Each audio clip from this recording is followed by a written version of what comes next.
Good evening. The Southborough Tricentennial Committee is now in session. It's December 10th, 2025, 6:30. We want to welcome our new committee member, Eric. Eric Davis. Thank you. Thank you. Thanks for showing up. Glad to be And here. then Deb Carstein. Yes. You know my son, Matthew. Yes. Matthew. Yeah. He and my daughter Molly were in the same grade. Yeah, and Salt. He's in Salt. Yeah. A longtime board member of the Open Land Foundation. Oh, I'm sorry. I've mixed up with the different Morrises. My daughter Molly is older. Yes, Matt is on the board of Salt. Yes. Great kid. We love him. Was that recorded? We have more news with on Matt later on in the agenda. So go ahead, Deb. Thank you for coming tonight. And you're on. You have another meeting. Yes. Yeah. Okay. I guess I'll continue sitting. So I'm Debbie Costain. I've been a resident of Southborough for over 40 years and been on the board of the Southborough Open Land Foundation for about 15 years or so. I've always been interested in local history. And it was in 2014 when the Burnett House, at that time, the Garfield House, was seemingly only weeks away from the wrecking ball. And since I've always loved old houses, I thought, no, we can't, you don't do that. So I went to a meeting at one of the town boards and got all the information. And that was when probably the whole story about the girls, the 14 and 15-year-old girls started protesting out in front.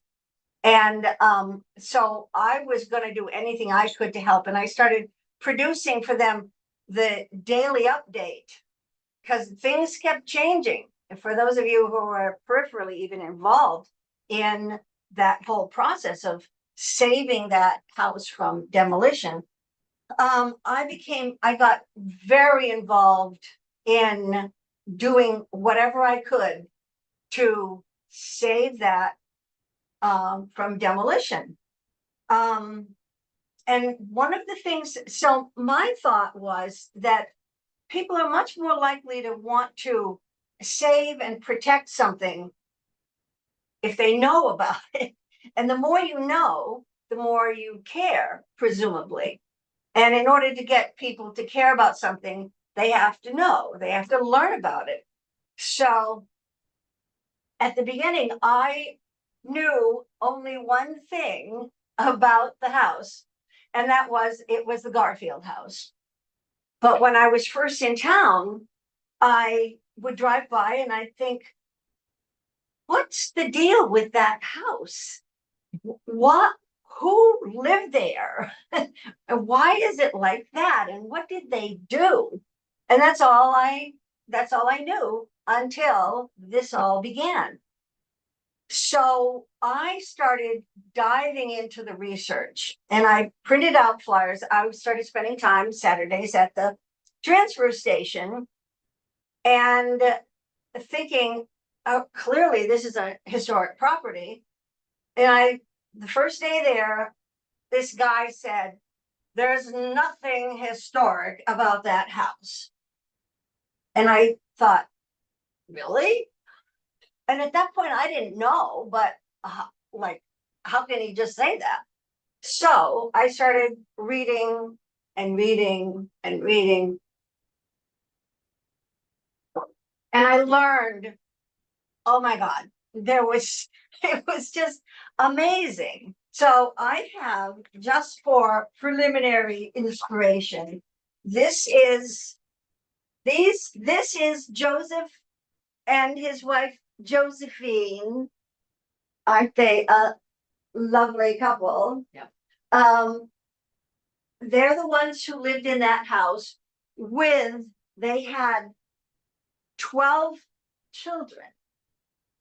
And one of them died in infancy, and the others went on to have just phenomenal lives.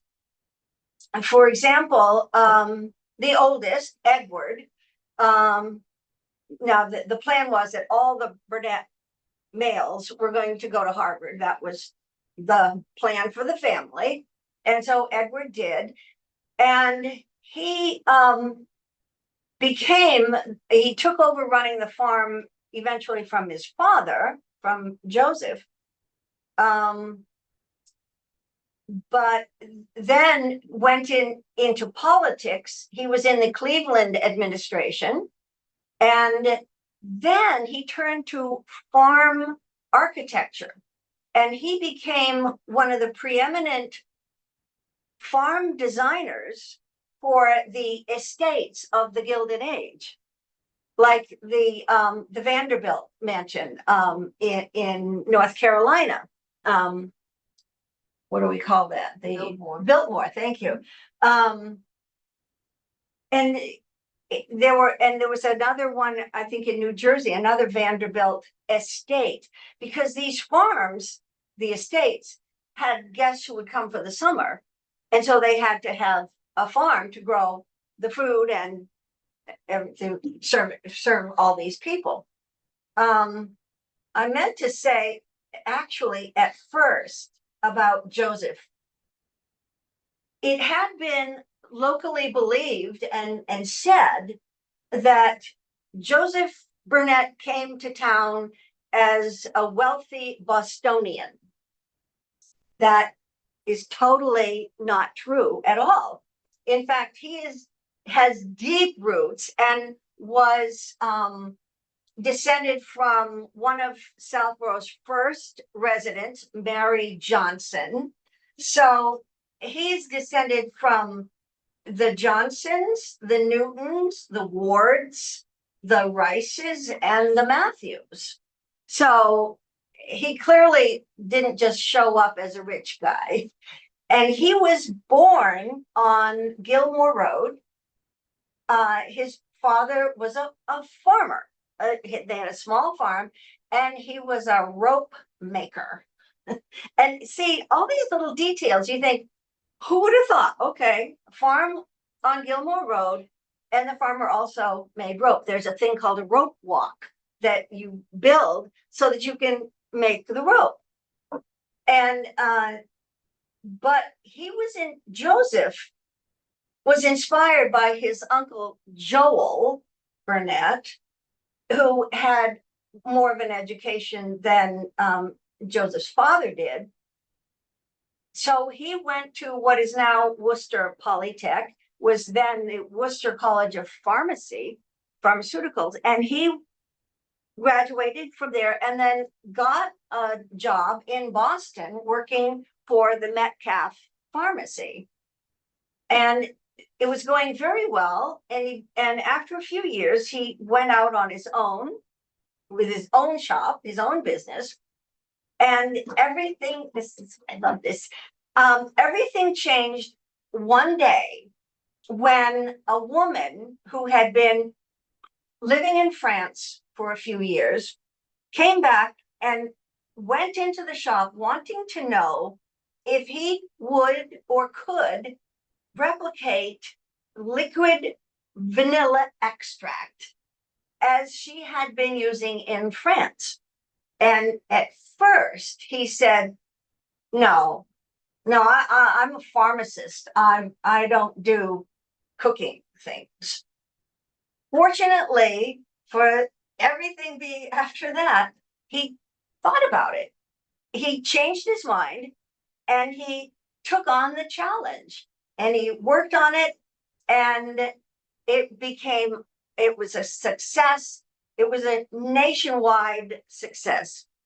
And it was because of his pharmaceutical background and his willingness to try something a little out of his comfort zone that he became a very wealthy man. At that time, he's still maintained his roots in here in Southborough, and he started buying up land, and he wanted to have a farm, his own farm in Southborough. So he started buying up land, which is now Burnett, or the property of the house, and most way down Deerfoot Road. And he began building the house. So it was in 1847 that his whole life path changed by his great success with the vanilla. And that's when he started buying the property.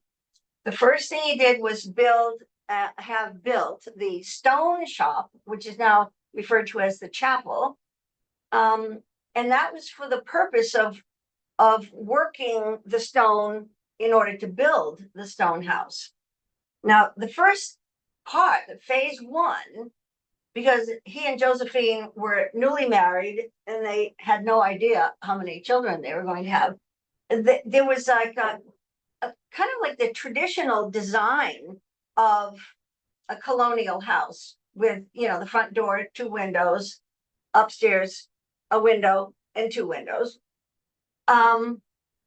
But as his fortune and family size grew, by 1860, by 10 years later, he had it much expanded, with another whole wing on the back and a tower, which is no longer there. So that there was plenty of room for his growing family. So I mentioned about Edward. One of his sons became a vicar, and Joseph, I don't know which one started first, but Joseph decided that he wanted to bring an Episcopal church to Southborough. He married Josephine, who was Episcopal. So he was convinced. So St. Mark's Episcopal Church was built because he was determined and he paid for it. So that's how that happens to be there. And then Waldo, his son Waldo, became a vicar and was a vicar in churches in England for quite a few years. And eventually he moved back and became the vicar of St. Mark's here. Then this is pretty cool. He had a daughter named Esther, and she's listed as Mrs. Gardner on some of the old maps, and nobody knows much. Okay, Mrs. Gardner. Well, that's because her husband has died, and so she was the owner, and it was Mrs. Gardner. But she had married George Peabody Gardner, who was the nephew of Isabella Stewart Gardner of the Isabella Stewart Gardner Museum in Boston. And George managed all her finances, which I think was quite a hurdle.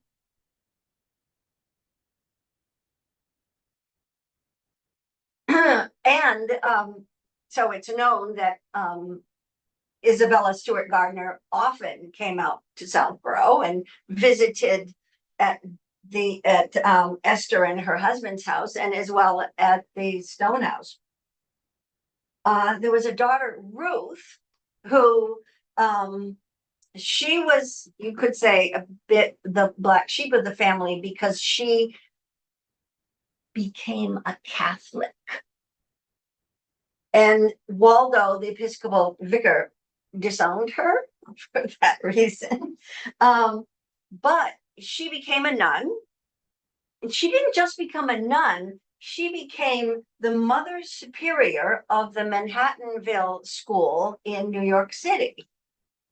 And which is pretty amazing. And then she was a very athletic nun, and introduced all the a lot of athletics to the students.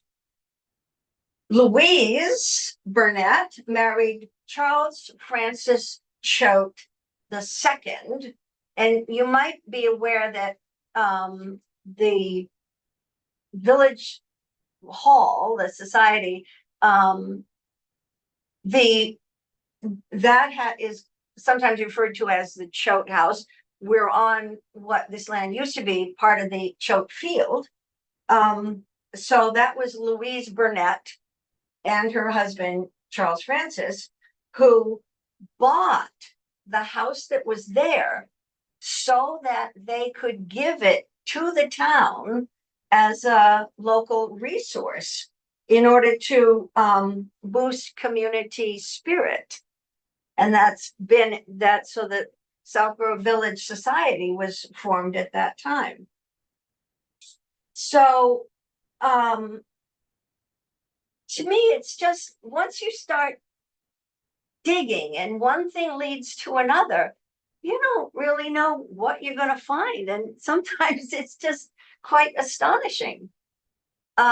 So in order to try to save the house, it meant, from my perspective, my part was convincing voters why they should care, that it wasn't just some rich guy, it was a local guy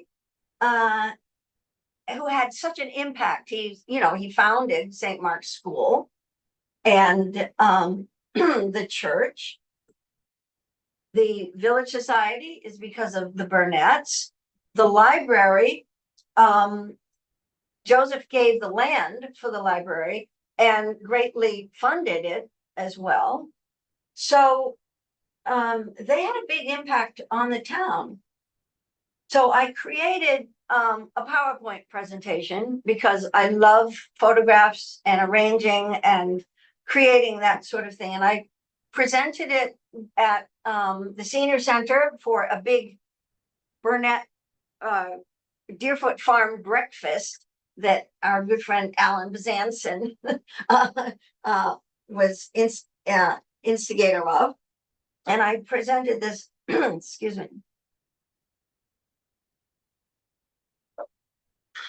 at the library, and then various house parties or anybody who would be willing to host, to get people to understand that it was not so, that there's nothing historic about that house.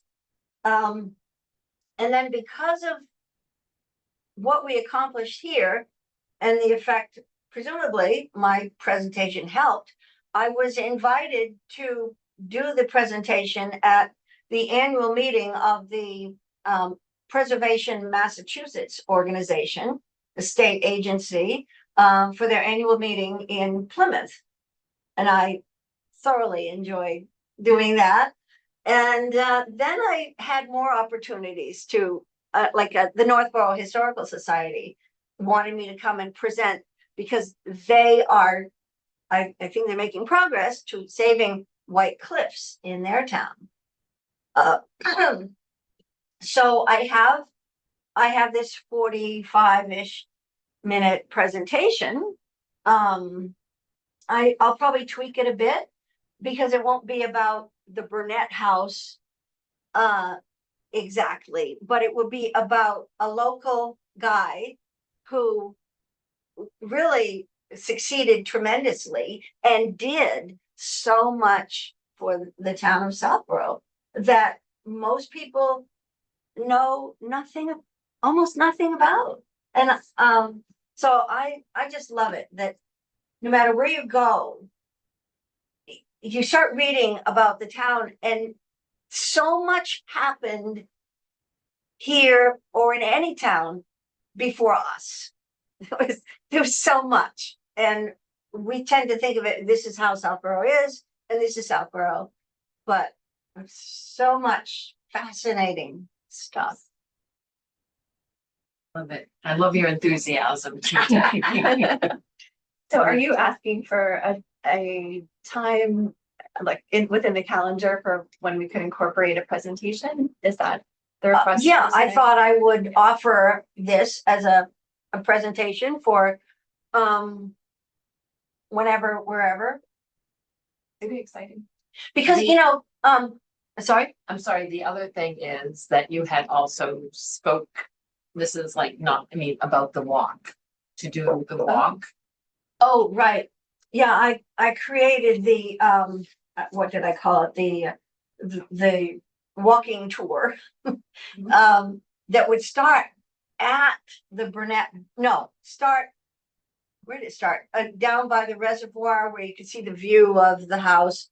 There are so many buildings that are still visible in the vicinity that were part of the whole, either the family or part of the farm. Right next door to you, and across the street, like where Trottier is, you probably know, is where the Deerfoot farm moved after the reservoir was built. And that's, of course, that farm, which was huge, is all gone. So yeah, and I could do that too. I had all these pictures, and I did it for numerous groups of people, including the Burnett family, because they have their reunion every other year. And they know their own line of the family tree, but they don't, they were amazed. They didn't know most of this stuff either. They knew some. They knew about the house, I think, primarily. I think it's really important to get the message out, and I think that for the Tricentennial, this is a perfect opportunity to find out, people realize, who started what in this town. Right. The community house. People think, a lot of people in the town still think it's owned by the town. Right. So I think Yep. Yeah. it's an important part of We the get mission that for the call year. at least 2 or 3 times a week. Right. Yeah. Yeah. Jeff, There's Go ahead. a lot of misconception about who did what in the town, and not really well understood. We are approaching 1 year away from 2027. And in 2026, we'll be putting together a calendar of events. We have some of the events locked into a specific date. Others we don't, but will be filling in. This sounds to me like something that would be maybe better off done inside. So it Oh, might be definitely. it might be a early 2027, January, February, March type timeframe for this, and then maybe later in the year you could do it again, something similar. I think that's later. a good idea, because once people have seen it, they're so amazed at all that of the extent of it all, that word gets around. So, are there any other questions or comments from the board, the committee? Just out of sheer curiosity, who owns the house now? It is owned by John Deli Priscoli. So it's private, like privately owned. It's privately owned. I was very involved with, we had the group, the Friends of the Burnett Garfield House, and I didn't really work with him very much because I had my focus, but what is happening and what is supposed to be happening is like constantly in flux. So, but he is the owner. And people do want to know, when is it going to be a boutique B&B? It would be nice if we could get permission just to walk on the grounds at that time, but we could talk about that. I don't Yeah, know. he's my neighbor actually, and Al's my neighbor, Oh, yeah. and I live in one of the old Deerfoot houses. Yeah. Yeah. And And I know John Dellapascoli as my neighbor, and also his interaction. He's your neighbor Well, yeah, because of living at the Burnett house? Yeah. Okay, not like right next door. No. Right, okay, it's just down the street. yeah, But I've, down the street. I've been very fortunate to, been, with John, through that house several times. In the last couple of years, watching it progress. Um, the beautiful paintings, the, chandeliers, floors, it's absolutely, it's hard to put in words the inside of that house and what he's done. But he ran the Edaville Railroad in Carver. Right. And he's also owns the Grafton and Upton Railroad. So, but he has, and as you said, that it seems to be a thing in motion. Initially, when he got his permission, to do what he did to the house, his plan was like a B&B. But then, so now, let's see, this will be 3 children later. It's his home. And in my experience, his plans could change next week. He could say, okay, well, one is grown up, right? One was in the service. Yeah, he's in the Air Force. Yeah, Yeah. yeah.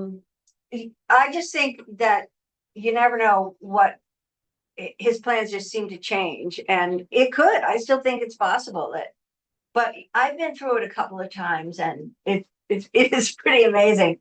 But with 12 bedrooms, it's Yeah, the permit was for I think 11 bedrooms was the size is how they sized the septic system.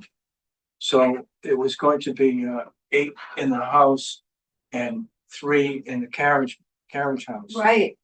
But then he decided, as things progressed, to have the honeymoon building, honeymoon suite, which is Yeah. a small building way off in the corner, closest to the water. Right. So that's 1 bedroom, 2 in the carriage barn, Yeah. and then the 8 in the mansion. Mm-hmm.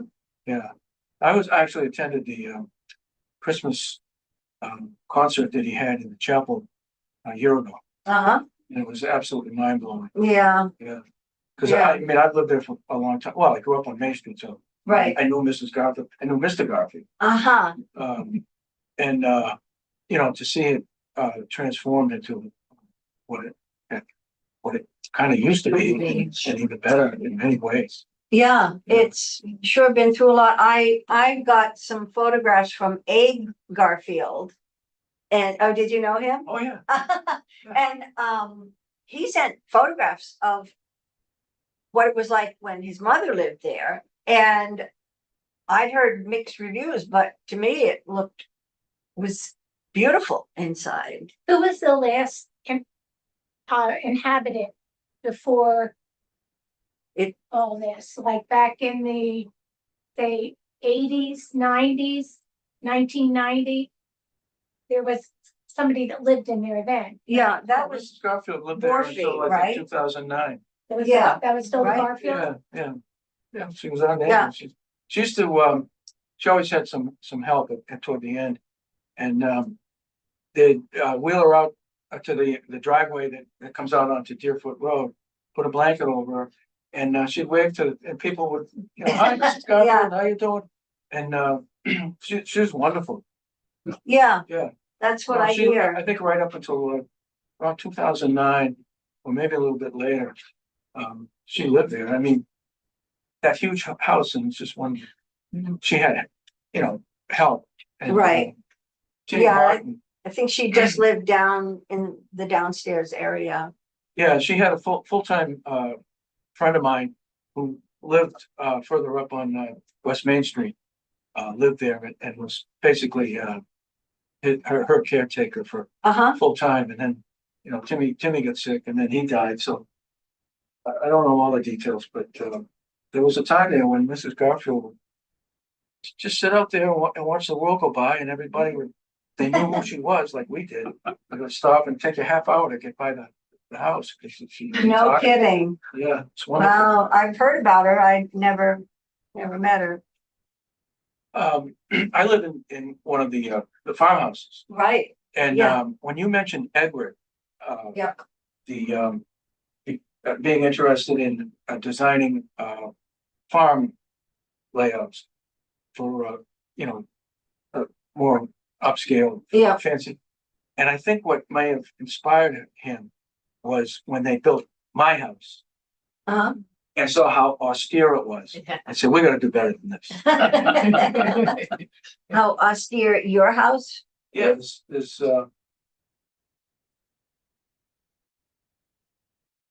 3 closets in the house, and Woo-hoo. two of them are like this.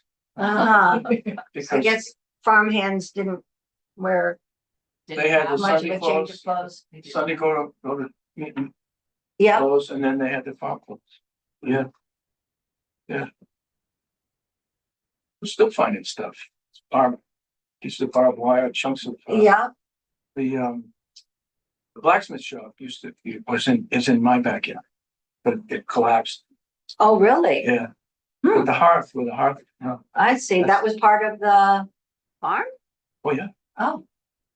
Yeah. Wow. It's always more to find out. Horseshoes.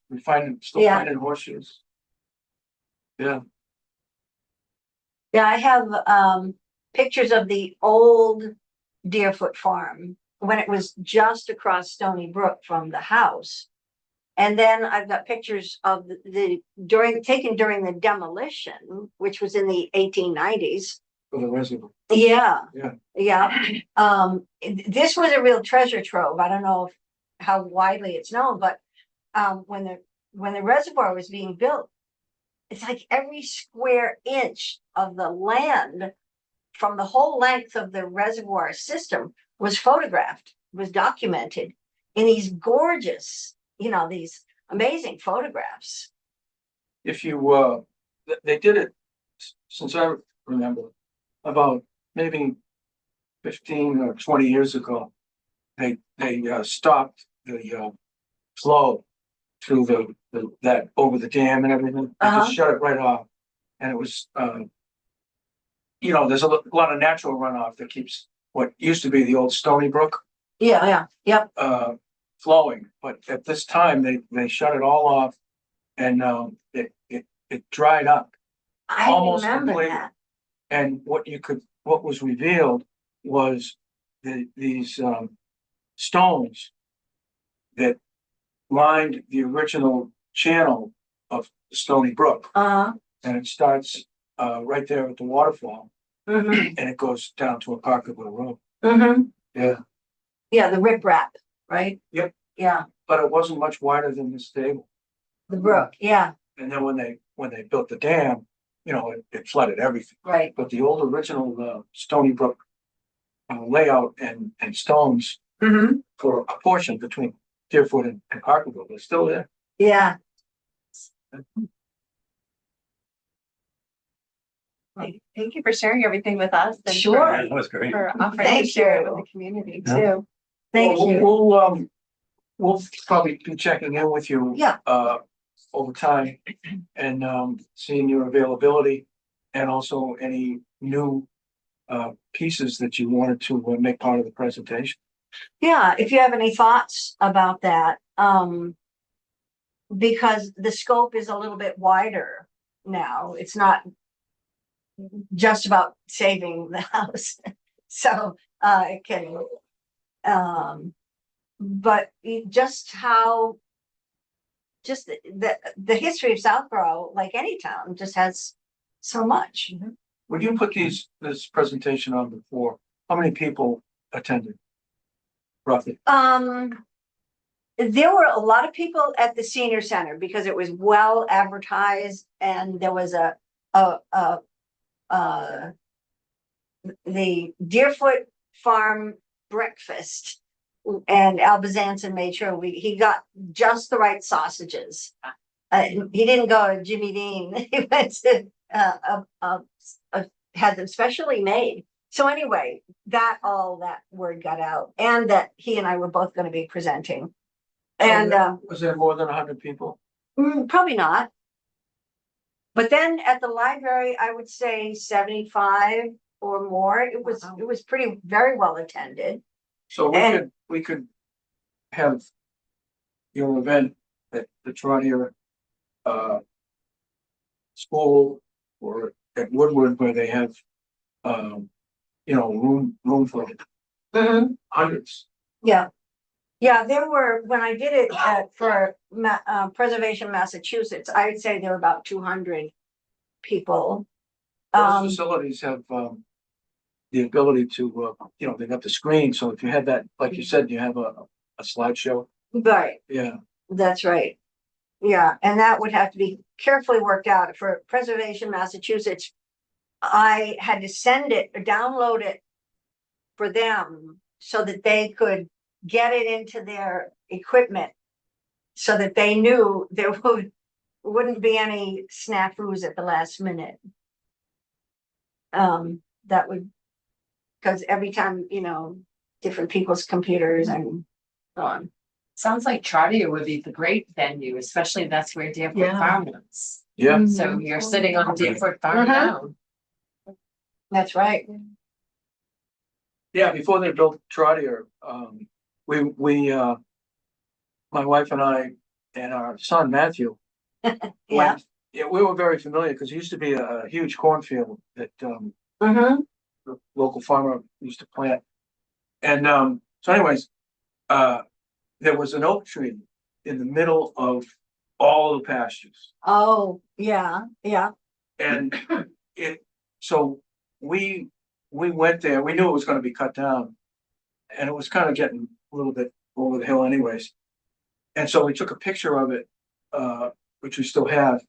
And one with just the tree and the fields all around it. And one with just the tree, fields all around it. And our 2-year-old son sitting there. Yeah. But if you look at the Trotter logo, it's that tree. Oh, I didn't realize that. That's Yeah. nice. Because Brent Trotter lived right there Yeah, before they Yeah. built. yeah.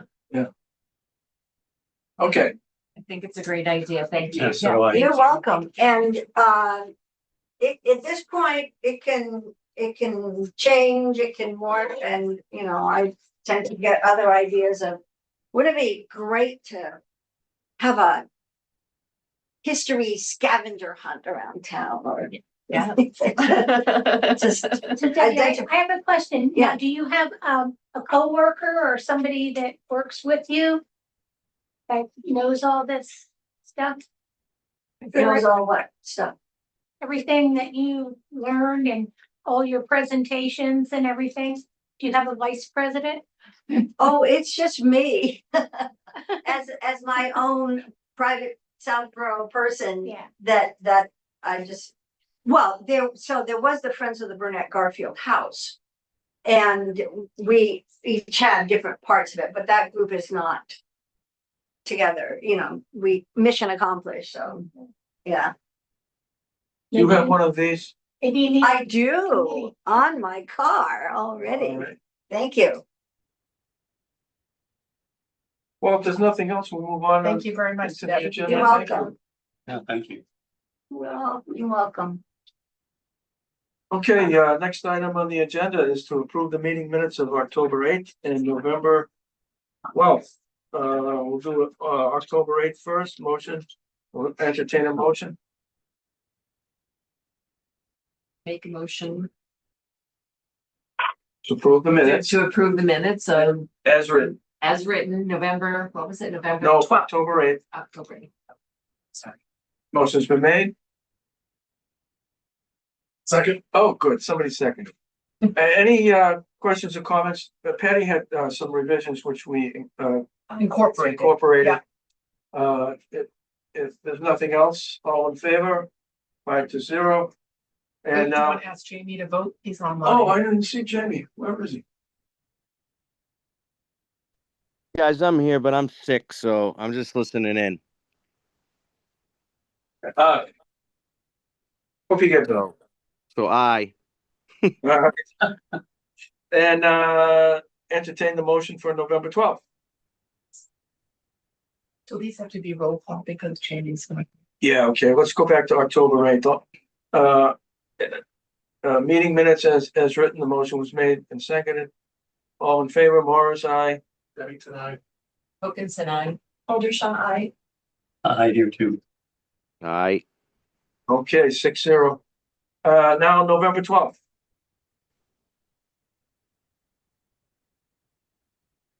Move that we approve the November 2025 minutes. Second. Motion's been made and seconded. Any comments? You got my comments, right? Yeah. Hearing none, all in favor, Morris, aye. Bennington, aye. Wilkinson, yes.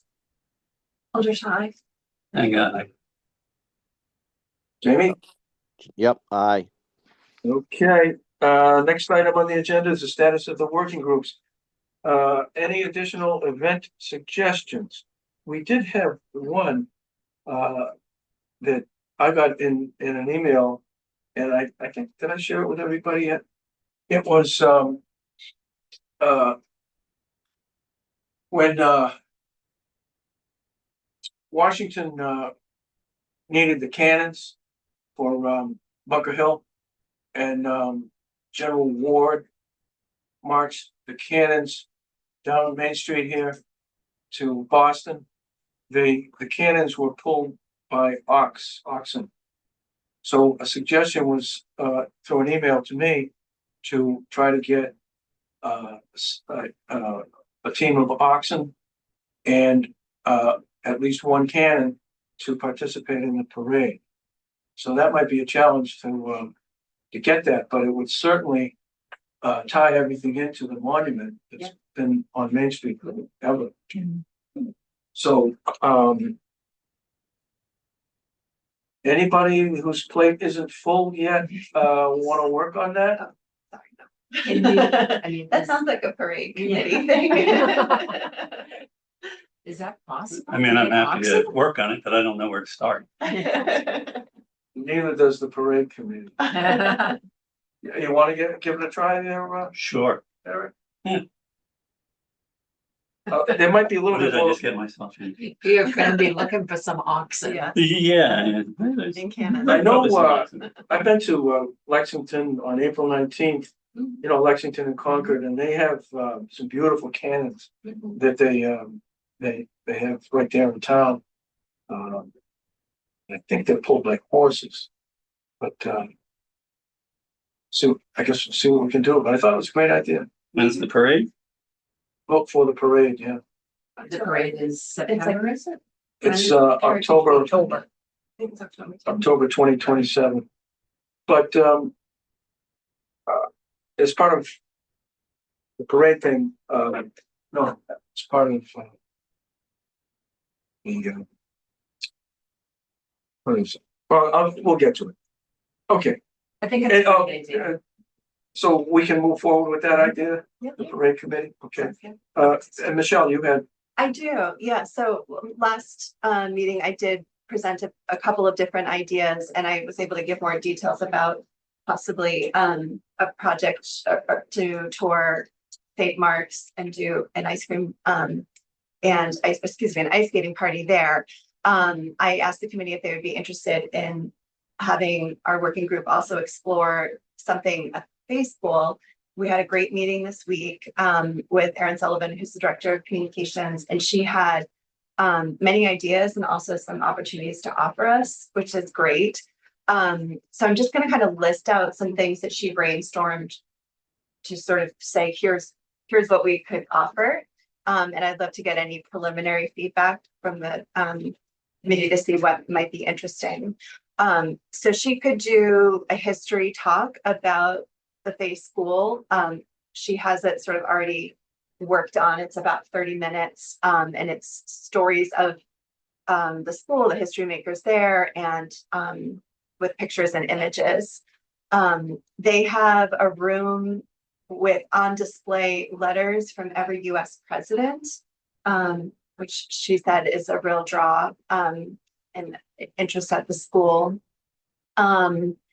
They could potentially do a story time collaborative event. So if we felt like we wanted to put in the mix something to appeal to children and younger families, they have someone at the school who could do, excuse me, like a story time, and then some hands-on activities, like we could bring our coloring pages or do some type of historic related craft. Then also, we could use several of their different spaces at any time. So she offered up their theater space, which holds 400, and made the suggestion that there's the Moth Oral History Program, which I believe is organized through NPR, but potentially we want to incorporate them if we wanted to sort of capitalize on drawing a larger audience for something like that. That space could also be used for any type of like arts or music presentation. So if like Julia Perez is able to succeed with her project and find the music of Southborough, and we needed a venue to present that, that space could be available. Also, if we wanted to draw like the current student musicians of Southborough to present, that's available. They have a maker space, which could be open to the public for an afternoon. So that's a space that has like 3D printers and some really cool other design tools. So we could sort of have a project that people could come in and kind of make something historic. She also thought that there could be the opportunity to engage their service learning coordinator if we wanted student volunteers to help work on our oral history projects. Their 8th and 9th graders could be available to do something like that. Their kindergartners do a whole program learning about Southborough. So if we wanted to connect with them, just again for like our promotion and education purposes. And there was also their 9th grade history class, which does a lot of local history looking from 1940 to present. So they may be able to like contribute a project to us if we wanted to collaborate with them to explore something. So there were a lot of very interesting ideas that came out of the meeting. I think as our working group talked afterwards, certainly like helping, if we want to work on different projects and want to engage them, I think those are all available to us. But probably doing something like the history talk and or like a story time activity with our youngest population in town felt like the two ideas that kind of made the most sense for our calendar mix. But I would very much welcome any initial feedback or ideas or anything you want us to keep There's a lot exploring. there. There was a lot there. It was Yeah. exciting. Yeah, it was and That they generous, added, very yeah. generous. Yeah. Yeah, for example, that kindergarten thing could be great for the younger kids to get exposed to the history. Exactly. I think we have a couple of things that, historic things like the town hall for coloring too. I think that there's, We do have coloring pages. yes, coloring pages already. Yeah. Yeah. So Mhm. that's great. I think I agree. I liked everything you said, and I agree that the things that you suggested would be the things to focus on are the things to focus on. Okay, great.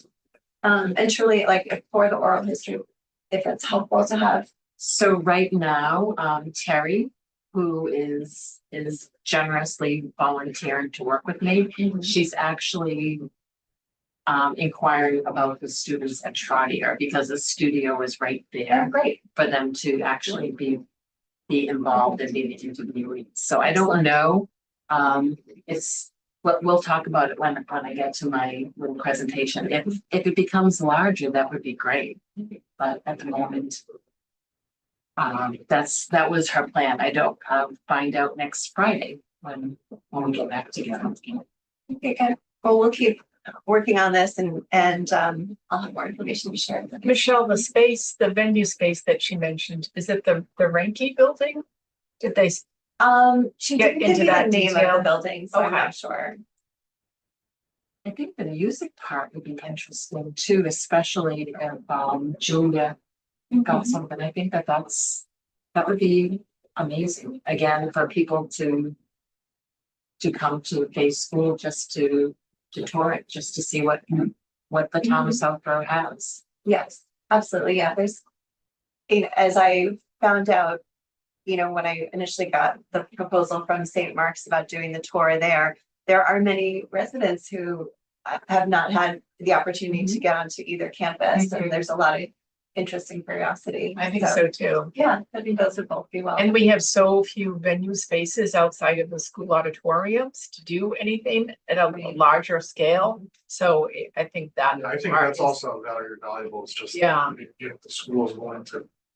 And, one of these auditoriums for something even just like what Debbie was Yeah. talking about. Yes, Yeah. Right. yes. Even the ice skating, I know that it used to be very popular when St. Mark's did the ice skating during Christmas break. The It was vacation very well weeks, yeah. attended. Yeah.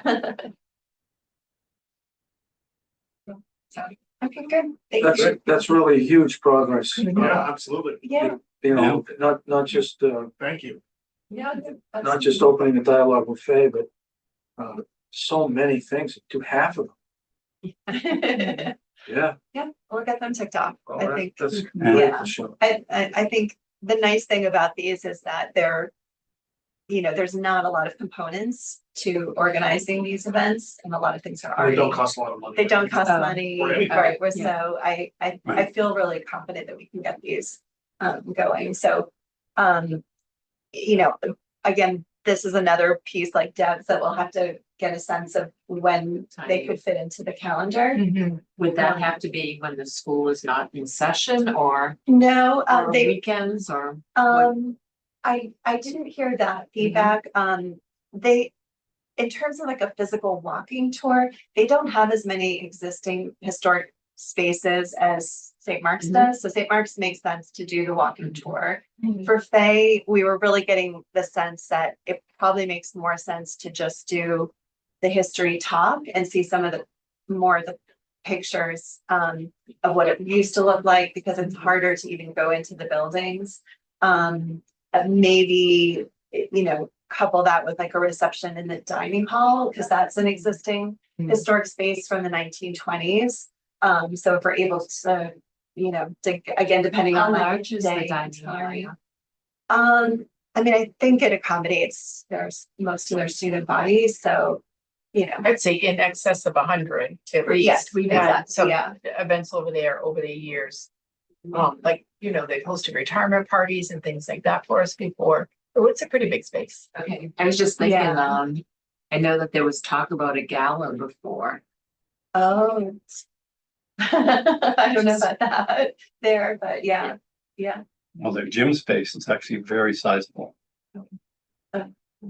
So, I mean, you could have a gala in there. I don't know St. where. Mark's does have a gallery space too, that probably could be, it's more modern, it's not historic, but, if anyone's taken on a gala yet. Any other additional event suggestions? If not, we'll move on to a community barbecue and music festival. That's Keith has got that one, right? He was online, but I do not see him anymore. Oh, maybe he'll come back. Mhm. But I think the committee has great confidence in having that in the hands of Keith. Yeah, okay. Drone show. There was some talk with me recently about having perhaps the drone show, having the fireworks supersizing summer nights. I think we're kind of leaning strong in that direction. So when would we have the drone show? And possibly look into having that on first night or first night on the next day, or first night on the, because it's a long weekend. Right. So, Andrew, is that something that you could, uh, eh, probably in the near future, but if we have the drone show on first night, that's 55 weeks away. Yes, yes, sir. So thinking, yeah, I'm happy to work on it. So we want to do it on December 31st or December 31st, 2026 or January 1st, 2027. I think, Michelle, you were saying that a lot of people already have plans for New Year's Eve. Yeah, I think the first would be a better, I mean, this is just personal, Yeah, just yeah. because people are going out, they're going to dinner, they're, making arrangements for the kids, that maybe as a family event, it might be better attended on the Friday, which Yeah. is the first. Right. And then if the weather's bad, we could maybe have it going I to think the thing Saturday. I have to do is we talked, last time this came up, we talked about the Friends group has looked at this as an event where they've been looking at how they like a marquee or key sponsor, be like Friends sponsor this, right? So I just have to go back and talk to the Friends group about to coordinate with them, see if we can find a donor for that. And then, because that also dictates the size, because I remember, we last talked about this, there are many different price points for this. Yeah, the price and also the availability or the willingness of the drone company to take a chance in early January if they do that. Right, the other thing that I was thinking, if you did it on New Year's Eve, these drone companies are probably already booked for New Year's Eve. That it would be a So possible. better to do it on January 1st. So do we think there's an attendance issue though, because it's gonna be cold? People aren't gonna want to be out. It might be, but I mean, this could be a relatively brief show, right? And like the first night events that Dawn is talking about, I don't think we're looking like probably I've been before to the first night in Chatham. I'm probably gonna go there this year. I don't see we're not gonna be able to do anything like that. Yeah. But if you had something where you would hold it kind of close to the center of town, right? The part where you could gather on the field and see it. And there's I mean, if you went and it would only be like 15 or 20 minutes or so the whole show, but I think it could work. You may need to have like work to see if you can get like a rain date or snow date if it didn't work. But I mean, the main thing is something that would be kind of dramatic that would mark this is the beginning of the Tricentennial. Yes, I agree. It's very cool. Yeah. Very dramatic and just getting the crowd. Yeah, and you could see, maybe if your house is open, you have hot cocoa there or something. No, you can make an event out of it, right? I have to tell you that it was pretty cold in Boston. There were thousands of people there. Yeah, I've been to, for outdoor things in Boston in winter. I was for the tree lighting they had for last week. It was the coldest night of the and there they had like a concert with that. I was just going into the parking garage where I parked to leave for the day, and I was surprised how many people were exiting because they were going to the tree lighting. So I guess to the point of, yeah, cold can deter some people, but it doesn't. It's such a unique thing. Yeah, that's true. Yeah, absolutely. What would be We're the New location? Englanders. We're used to it. You wear a hat, gloves. Right. What would be the location? I don't know, but I'm sure we can figure that. That's part of the research that I think that Andrew's gonna Got do is, if they say, well, the highest we go is 100 feet, Criteria. then you're gonna be close. But if they go up 1,000 feet, you can watch it from here. If it was at Trident. Yeah, exactly. So, it's probably, I can think it would be more fun if it took place right around here, right in the I center, agree. as opposed to in the middle of the night going to the, Erie, Trotter Fields, which, Well, at Very- the time too, very because dark it's pitch black out at 6 o'clock. yeah, so that works in our favor. Yeah. That works in our favor. Yeah. What do you think about adding a twist where you have a contest for best photos taken in the drum shop? Yeah, That might cause a lot more people to wanna turn out and take photo and take a shot at something like that, just to add a little Different. spice. Yeah. Yeah, you have to figure out what to get if they win. So the drone show is back on the front burner. all right. Yeah, I think it's a great idea, Yeah. actually. Very fun. Provincetown is doing one on New Year's Eve for the first time. Oh, interesting.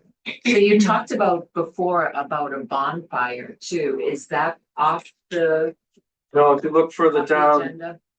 oh, I thought it was on here. Bonfire, No, I'm gonna talk about that. Sorry. Yeah, Spicy. yeah, bonfires, 5C. Okay. Historic events, oral history project, graveyard tour. I was talking with Patty today. She's a little bit under the weather, that's why she's not here, but we did have a nice talk. And there may be some discussion about a better name for that event. So that was, we just talked about it. We actually thought like it was Voices from the Grave was initially, and I actually talked to my working group and I actually came up with a lot of names, but I feel that, Sally and Deb are on the committee and they're awesome and they really want to think about the name. So Okay, that's it. we have a bunch of names floating around there. Anything else on that one? Yeah, so we met actually last night, and they are so enthusiastic. I feel very fortunate that they have found this. And we are going to meet tomorrow again. We're going to mark out the sites of some of the people that we chose, because we want to make sure that, they're not like right on top of each other. So we want to be able to have like a conversation here that's not going to interrupt this. So Sally has a map of the OBG and we're going to go walk that tomorrow just to try to finalize who it is we're going to host, for those things. So we have, I think, like 7 or 8 people, but I think that that's still very fluid who we're going to memorialize. And we've also contacted Skyrise Theater, and they have volunteered to work with us to provide some of the costumes if they have them, the right size for the actors. And the other thing is I put together a little ad to try to get out to the town of Southborough to try to recruit actors. So we're waiting for the newsletter to go out, and I think that things are really moving forward in that, and I'm pretty excited about all of that. So that's the graveyard. And the oral history is also moving. It's a little bit slower, and the studio was down for quite some time, and we actually have some scheduled for next Friday. So Right. One person or more? we have one person, but I'm gonna go knock on somebody else's door. He actually had been scheduled before, but he couldn't find us. So I'm gonna see if he's available. So that would be 2 people. Okay. So, I mean, slowly. And I was actually thinking, when she spoke about Deerfoot Farm, Bob Dillard, I mean, how many people in the town actually work there? I mean, employed everybody. So anyway, so oral history is still, I keep sending the emails to people and usually the dates don't work. So we'll keep trying. And Terry has been very, very flexible. And she is trying to get the Trotter students involved because they're doing some projects too, for them actually to do the interviews. Nice. Yeah, that's pretty good. Move on to the next one then, Can I which just is ask the, you- the house tour. Can I just ask, what was the timeline for the graveyard tour dates? November sixth, I think. It's already set. Okay, great. So we had discussed on having it in the evening. We thought in the dark. And they actually made a really good point that there's so many dangerous places if you have it in the dark, because we were thinking to have, solar lights. And they just said that, there's tree branches, there's, I mean, that the OBG is probably not the place to have that without any risk of people. So they were thinking 1 o'clock in the afternoon.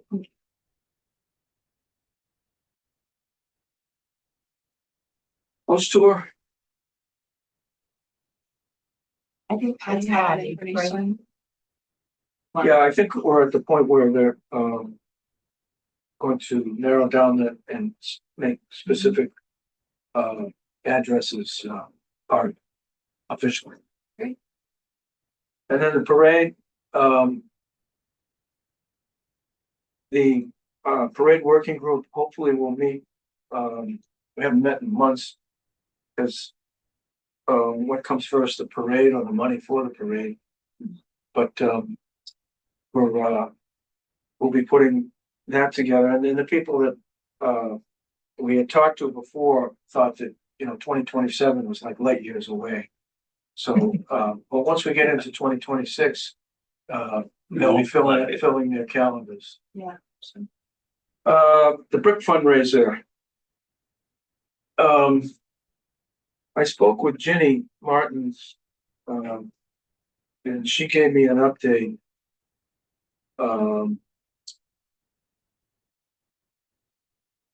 We'll be doing a townwide postcard mailing for the brick fundraiser as well, but we have sold about 100 to date. Pretty good. Fundraising. She updated and said that, the elite circle of sponsorships level is $50,000, and there are, I think, 5 possible people of entities that would be at that level. And then we have 2 $25,000 pinnacle sponsors, 5 community champion sponsorships at $10,000, and 3 of the community champion sponsors have paid in full, and 2 out of the 3 pledges from Falcone Energy have been paid. So the money's starting to appear. Yes. And it's encouraging. We'll see what happens after the new year. The newsletter, talked to Patty about that today, and she's aware that it's a lot of work, and try to fit it in the near future. And then other matters properly before the committee, update on display banners. That is being worked. We at our last meeting, we showed the beautiful banners that we had. We talked about other possibilities, and it's still being discussed at I think at the town hall relative to the proper way to have it be done. Relative to the sign bylaw. So we'll be updating that real soon. The hayride. I contacted a farm in Tewksbury, right off of 495, and they do hayrides. And they're horse-drawn hayrides. It's not tractors. Well, they may have tractors too. So I had a long talk with the guy, and they have not booked anything in 2027. So once we get into 2026, I'll revisit that. And they have done, they do hay rides at their farm, but they also go off site, like to town. And one of the questions was, do you do you have the hay rides on just public roads, paved roads, or do you go, off into trails or whatever? And not, they won't put the horses out into a field because there could be, woodchuck holes and stuff. But I think if we have appeals, I think there's enough, there may be some areas where you could have a vehicle pass, and so if a vehicle could pass, then pulling the hay wagon would be safe for the horses. So there's different options. It sounded like it's right up our alley to have someone like them or them do maybe certainly one, but maybe more if they're popular. They said they do them in the winter. Oh. They do them anytime. They even do them in the rain. Said. So a hayride in the wintertime, I know most of us have probably done that. It's kind of cool. You all huddled on those hay bales and going through the different. It could if it's on a road, then I think they said each hayride could be up to maybe a half hour. So it could be a daytime thing, could be an evening thing, mostly daytime. But if you had them on a road, you may have to either close the road or have the cops on either end. Chestnut Hill. Yeah, Chestnut Hill. Yeah. Yeah. So I was very pleased. I think we could have those, depending on funding and how much they cost, but at least maybe one a quarter. Have one in the winter, maybe one in the spring or in the summer, and then I another would just say one in about the the fall. motor is since the pressure is on me from the drone show, it's the first of the year. I mean, I like to take the first out of land at the funds for my event before speedy runs. I feel like we could charge people for. Absolutely. Yeah, we can charge people to hear them. Absolutely. That's like Absolutely. personal experience. Yeah, because we had talked about this with Patty and I and Jenny and Kathy Cook about once the money is, we have a pot of money, is it going to be a free for all, or are we going to sit down and prioritize the funding and the amounts so that the working groups will know, okay, you've got 15,000 to get this done or get it started. Right. You got 5,000. You got 50,000. And then the rest of us, whoever gets the money, you work toward that.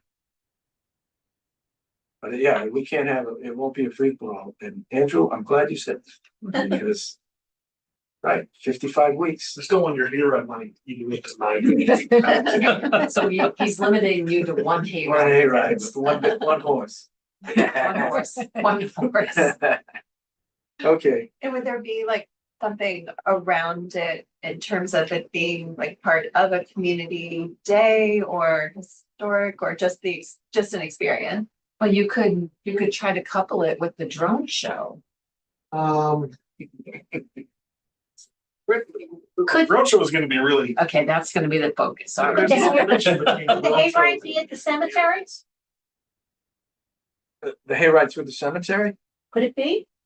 might lose a few people on the way, but I don't know, paved roads and it's, yeah. Oh, no across traffic. at the Yeah, rural not center. definitely not the old barrel. Okay, so No, the no. rural cemetery. yeah. I think that would be. pretty Yeah, I good. think as the hayride thing matures, it used to just be, You do the hayride and then walk across the street for the drone show. when we used to have Fireman's Field Day right out here on Choate Field. Those fire trucks, they had the pump truck, the union pump trucks with the competition, the grease pole, grease pig, and they had hay rides all day, all afternoon. Across the street. And no, it was the two stone gates out here. The hayride would originate inside those, and once it was full, that was it. You had to wait and turn. The hay wagon would go out onto Route 85. It would go down to the beginning of the reservoir. There's an area there for, and the the hayride would actually turn around in the road and come back. So it was like maybe a 10 or 15 minute hayride and go back through those arches there, the gate, and turn around in the field. Everyone get out. Another bunch of kids get back in. But it was done on the pavement with Bob Seeley's mules and his hay wagon, which had rubber tires. Does that connect it more to like what's happening at the fireman's muster? Or that day, or It could. I mean, it sounds like the hayride thing could be an add-on or a standalone. okay, Yeah, and then if it's like a standalone, you could have it. Let's say if we had it at Chestnut Hill, you'd have the hot chocolate or you'd have the cold drinks, in the pavilion there, and then you get your hayride, and it could go all afternoon. Yeah. okay. Okay, bonfire.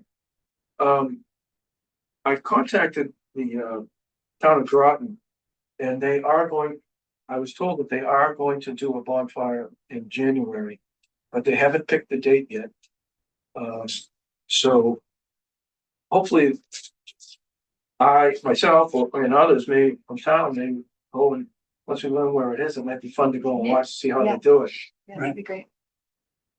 So we'll keep up with that, but that would be, if we did the drone show on the first night or first weekend, then the bonfire would be later in January because we'd be collecting the Christmas trees. So two kind of cool high visibility events in January. A big kickoff for the year. Dawn, Jamie put a little note in the chat if we could just circle back to the National Guard letter at some point too. Right. Okay, good. Yes. Yeah, I should have brought that up during the parade thing. All right, first night, first day. Anything new on that? Other than what we already talked about? Yeah, I think it's awesome. I had two small ideas for whatever first day looks like. I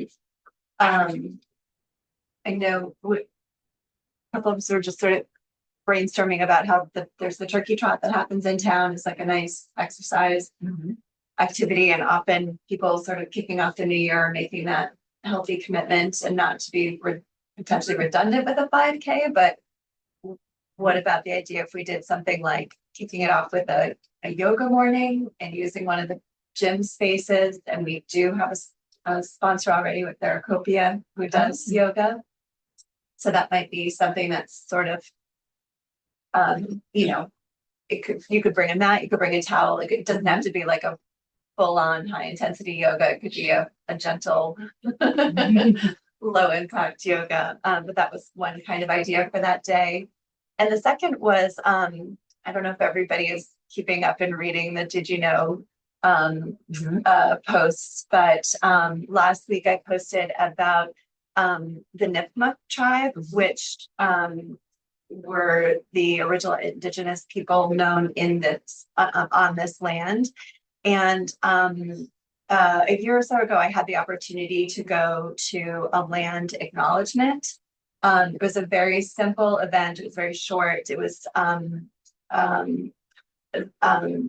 there was a tribesman who sort of led this prepared speech that he had, but it was really kind of just a recognition that these indigenous people were the original stewards of the land, and kind of offering an opportunity to reconcile and respect that, and then also providing like a very positive way to move forward from the moment of colonization and the town being incorporated. So I thought that might be also a nice way to start the year and kind of start the conversation for this. So Lisa Braccio has an interest in this also.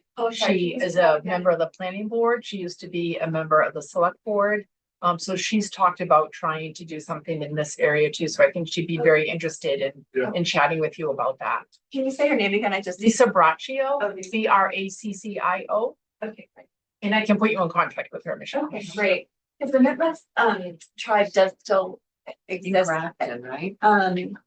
Well, because they were really in across many what are now current towns, I don't know that they have a particular, I think there's. Yeah, also, there's, Grafton, I but, don't remember his name. but they He's on have a the show. tribal council. Mhm. No, there's another person whose name I'm remembering. Oh, okay, from the, From South, from Southborough, who's connected to the tribe. who Or just was who would be interested. able to connect you? Okay, great. If you So- find out, he must be able to optimize. So he must have had trouble with the link. So, sorry, Andrew, did you mention at the state level? Part of one of my duties when I was working for the government was cultural resource manager, and part of that was to have an open dialogue with the local Indians. And I think it was at least twice, maybe more, myself, a consultant, and a Native American who was also, I think, in the military. We met at in Boston at the Executive Office of Indian Affairs. And you know, they've got it all. They know it all.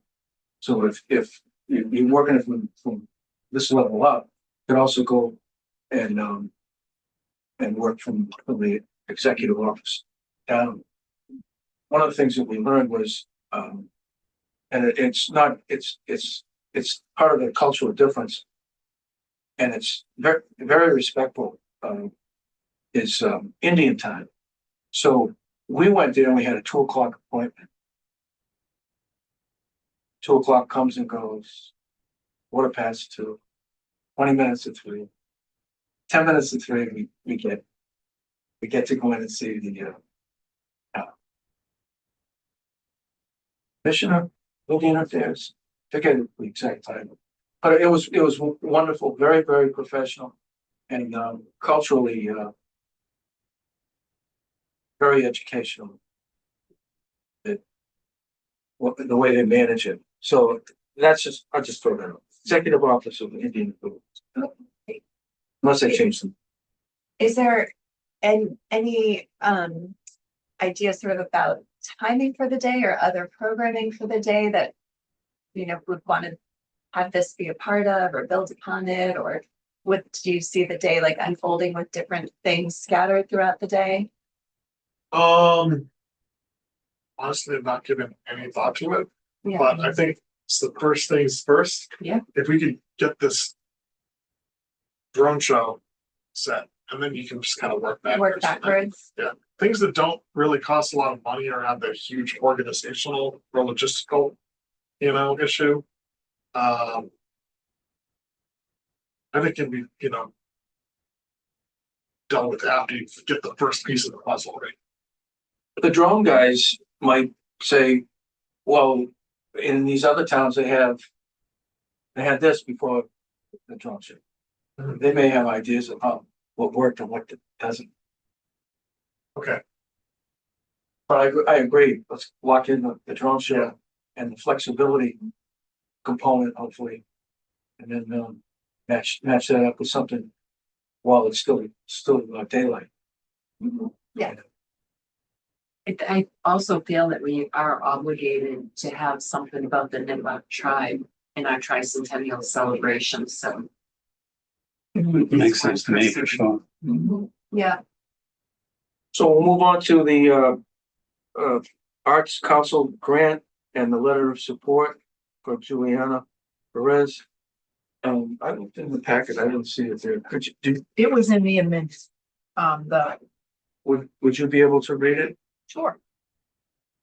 It's addressed to the Southborough Cultural Arts Council dated November 16th, 2025. Dear Chair Hausner and members of the Southborough Cultural Arts Council, on behalf of the Southborough Tricentennial Committee, I'm writing to express our strong support for Juliana Perez's grant application for her project, The History of Southborough in Music. As our community prepares for the 2027 Tricentennial celebration, we are actively seeking projects that highlight and honor the cultural, historical, and artistic heritage of our town. Ms. Perez's proposal aligns exceptionally well with these goals.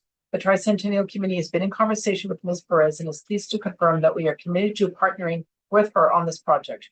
Her plan to research Southborough's musical history and present it to the public represents an innovative and meaningful contribution to the Tricentennial's mission of celebrating the town's past, present, and future. Ms. Perez has already taken concrete steps to initiate this collaboration, and we are enthusiastic about moving forward together. We believe her work will greatly enrich the cultural vitality of Southborough and provide a lasting artistic contribution to this milestone celebration. Please feel free to contact the Tricentennial Committee should you need any additional information or clarification. Best regards, Patricia Burns-Fiore. Okay.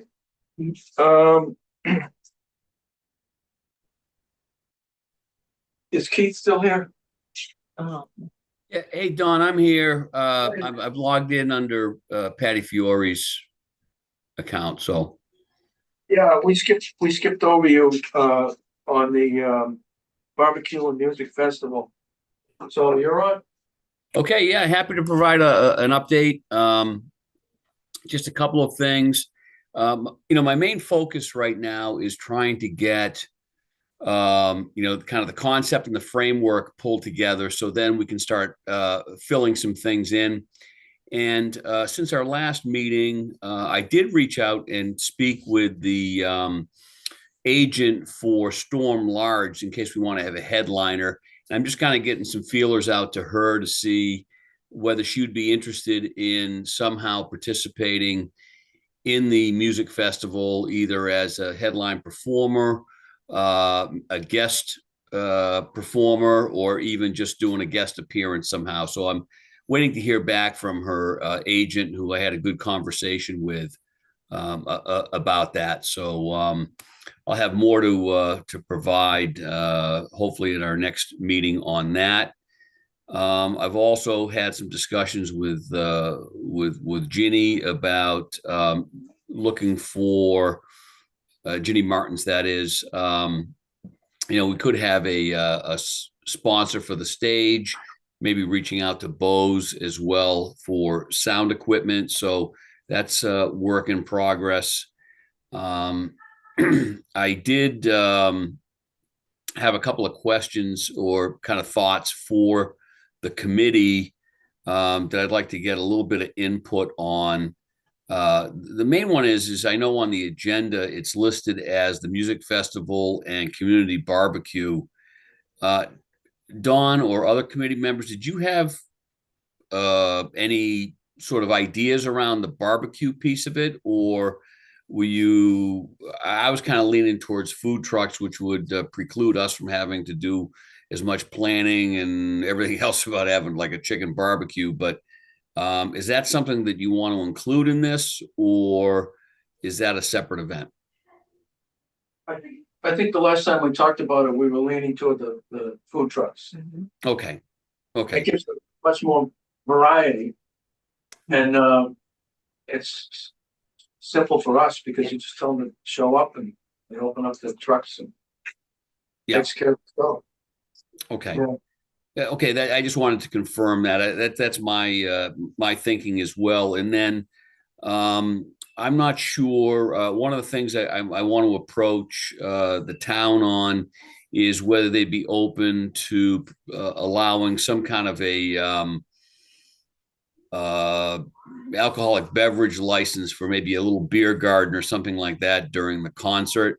Maybe we could get one of the local brew houses or something like that to set something up. I know they did that in Westboro last year, and it seemed like it was pretty well organized and pretty tame. So I may at some point approach the town about that. I don't know if anybody's got any thoughts on that or not. You could also reference that the Rotary Club did the Oktoberfest with the beer garden, if you needed another example of a successful town event. Yeah, and I guess I was thinking about that. That happened to be on St. Mark's property, though, right? It was at the gazebo. Yeah. So, but anyways, I'm going to pursue that unless people have a objection to it. Responsible. No objection. Yeah, no. Okay. So- Oh, one day beer, alcohol license. Yeah, right, right. And then I did want to get, and Don, you can send this to me separately if you might, is Juliana Perez's contact information. When I left the meeting the last time, she'd expressed interest in helping out with the festival, and I just don't have any contact information for her.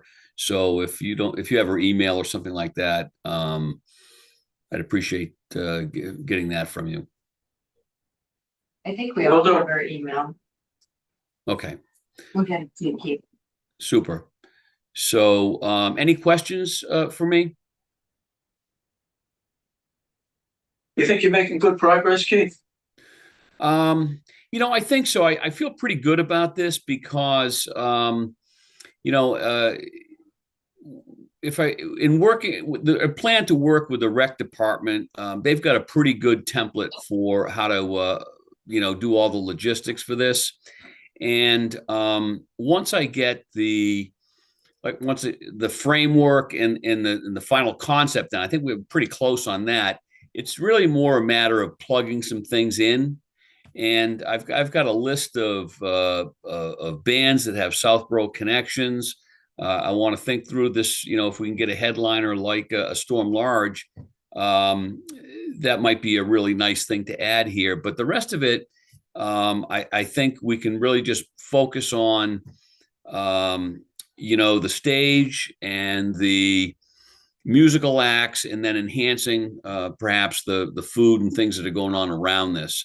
I also appreciate the input I got on maybe some names for the festival. There was a list of those submitted by Michelle after our last call, and I got a few more in. So I think I'm feeling pretty good about getting this event rolling.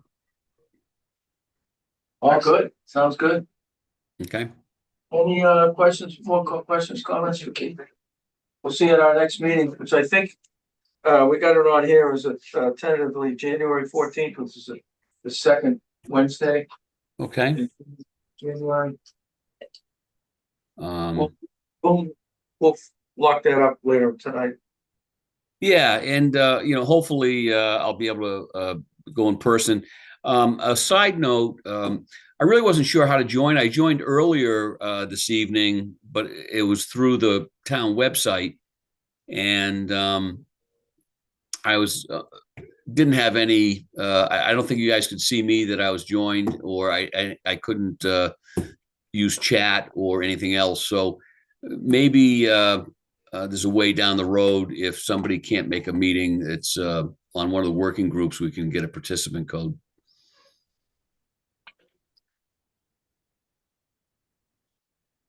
Does that make sense? Yeah. Okay. Yeah, I just didn't know how to do it. So, all right, I'm gonna sign off. If there's no further questions. Thank you, Keith. All right. Thanks, everybody. Have a good night. We'll sit here. Okay, next item, we cut out the letter. The department, actually, there's a few more. The legacy tree planting, we talked about that at our last meeting or the meeting before that, where a town has 8 villages planted a tricentennial tree in each of their villages. So talked about this at the last meeting, and I think it was well received. So what I've done is I've located a local certified arborist who happens to be my son, and asked him if he would. He works at Western Nurseries. He's in the industry, and he graduated from UMass with all that stuff. So I asked him if he would take this and run with it, and he said he would. So the next step, I think, with that would be to huddle with the town tree warden. And have some discussions with DPW. And then hopefully select locations in each of the villages for a tree to be planted and the proper tree for that location. And then I think at the last meeting, we talked about a plaque that would identify the tree as a tricentennial tree in that village. So everything, most of that would be done by this committee, but the legwork to coordinate with the tree warden and hopefully getting the locations, proper locations for a tree to survive would be done by my son Matthew. And he'd report back to us on, I don't know, he was thinking instead of just maybe one location, proposed location for the village, that a couple of locations would be identified as possible places to plant the tree, and then maybe have a select board, the DPW or the neighbors decide, you know, which of these 2 or 3 great places would be selected. Someplace where the tree would survive and the plaque wouldn't disappear. Right. Sounds great. Yeah. Okay. So My many good son's name ideas. is Matthew. Okay, legacy tree. And then time capsule. This has come up a couple of times over our meetings. And so now that we have a fresh horse on the committee, I'm being voluntold again. would you be willing to do the research on that, Eric? Sure. It's strange. I mean, we've looked into it at a certain, you know, distance, and it's all over the place. What towns have done from nothing to you know, different time capsule sizes. Do you decide on the size and then that limits what can go in it, or do you decide what's going to go in it, and that drives what size and shape and I've material? done some legwork on that I can share with you, Eric. That'd be great. 'Cause I mean, I think one place to start is just learn what other people did and see what all the options are. And Yeah, there's a ton of info out there. It's almost confusing. There's so many different ways it's done, but and it's probably going to have to be like a group decision as to how we want to do it. Like I said, I think at the last time we talked about this, that the one that Westboro did is actually indoors at their town hall, so it's not even buried. And then other places they bury it like we did and can't find it. Or defeats the purpose. We've got some leads on that. I think we'd have to think about, I know I keep bringing up the dates because I'm trying to distill the calendar in my head, but if that's something that we kick off the year with, or if we keep building it through the year and add mementos from the 300th and then do whatever we do with it at the end of the year. If that sounds like a good way to do it, and if It other towns does. have done it that way, it's probably the way that the other ones have done it. So would you have the townspeople give you items to put in there? I mean, I'm a little confused at how it works. That's what Eric is gonna tell us. Okay. There you go. Yeah, so, What goes in? so no, I mean, I'm sort of one of my immediate reactions is, you know, just learn so much about all these different aspects of the history of here. And I know it's almost like here's what we knew about the history at this time and what we preserve, in addition to some things from today might be interesting. I don't know, I'm just, Yeah, you know, off the top of my head. Your research will take us there. There you go. Yeah. Do you want to jump to that letter? Yeah, Jamie's under the weather. yeah. Nice to You let still him know. there, Jamie?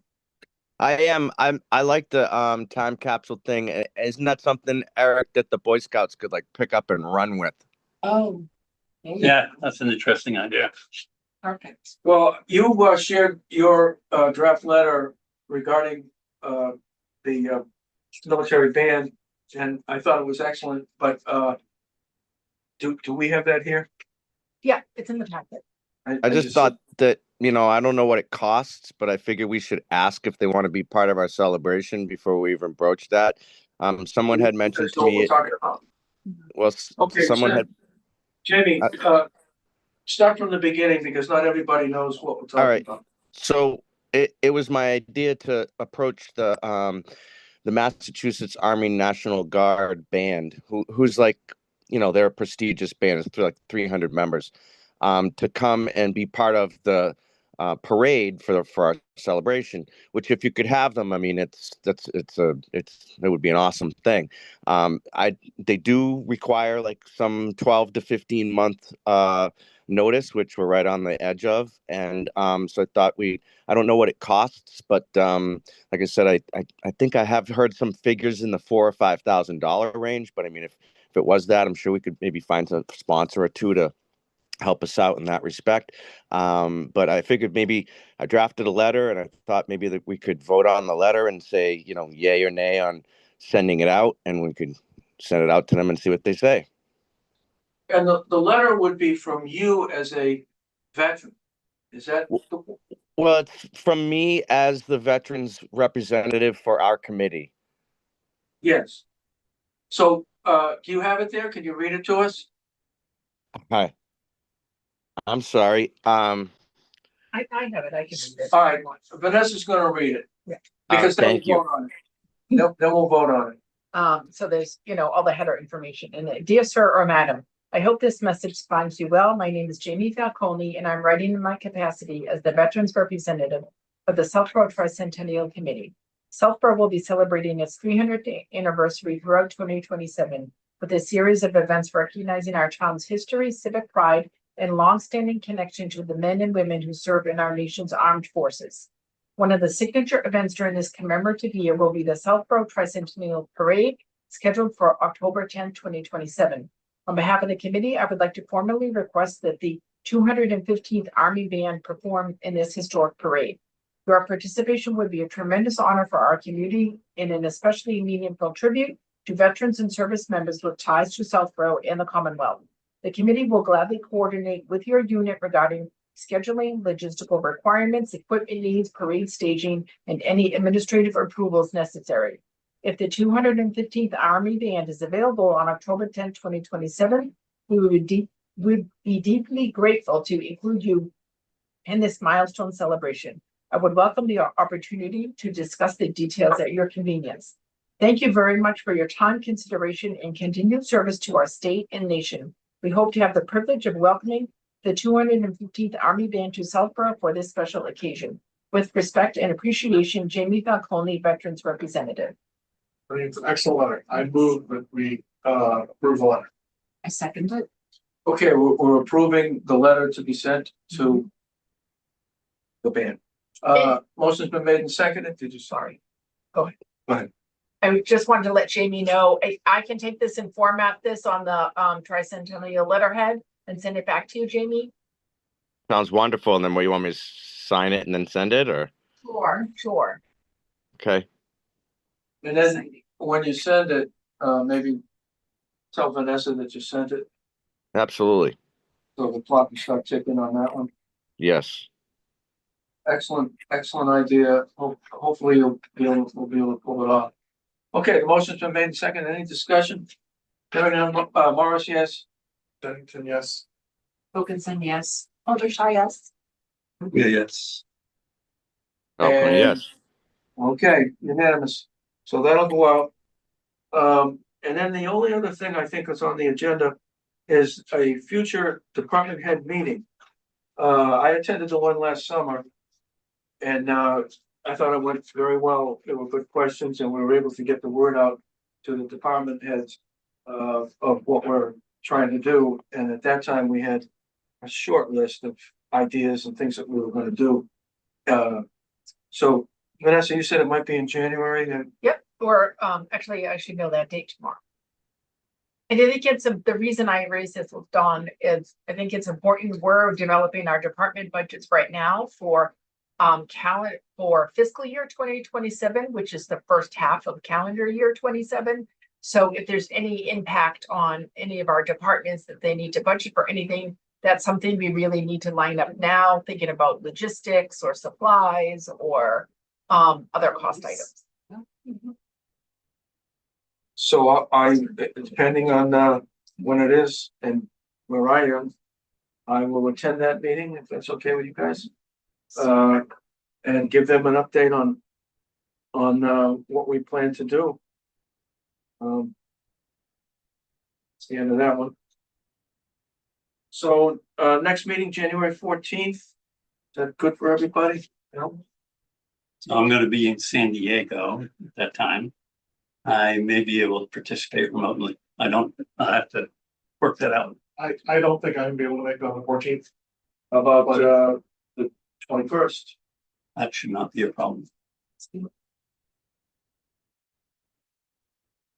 While people are looking at their calendar, I don't know if it's okay for me just to show the committee something that I've acquired. So this came to me via Kevin Miller, who's the Historic Commission. He brought it to my house. They were cleaning out the flag school. And this was destined for the dump. And when he brought it to my house, we opened it up and there were some nice turds in there, but I have since hung it out. These are dresses. They were called bicentennial dresses. I don't know if anyone knows anything about that. But they were sent to the town by a woman who, her name is Gay Harder from Connecticut, and I have her. Anyway, these dresses are pretty much intact, and we don't know who wore them. The thought was originally that the Choke children wore them. Wow.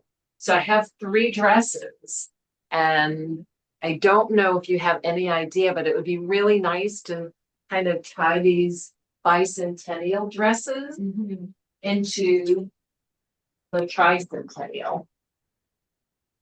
I mean, they're cool. They are really cool, and I don't know what to do with them. So if anyone has any ideas,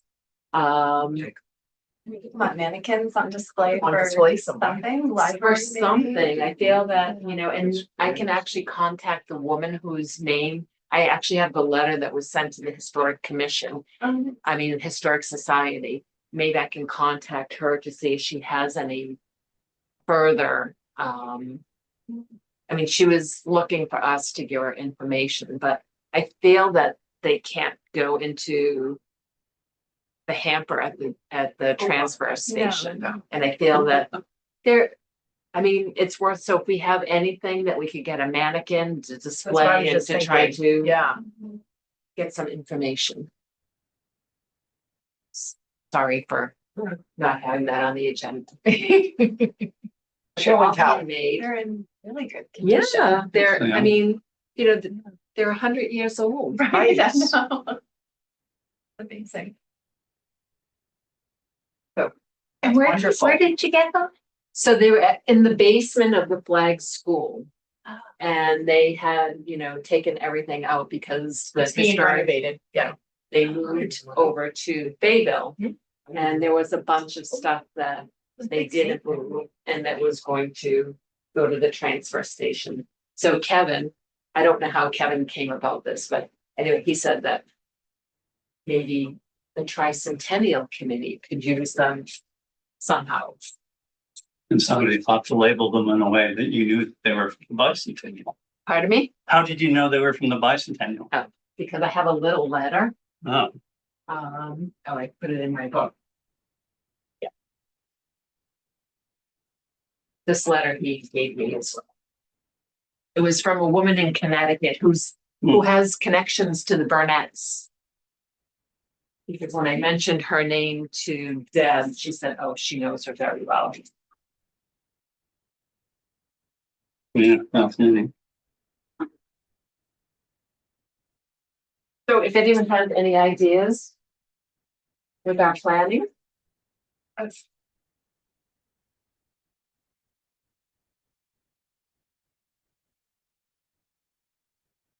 So if somebody came up with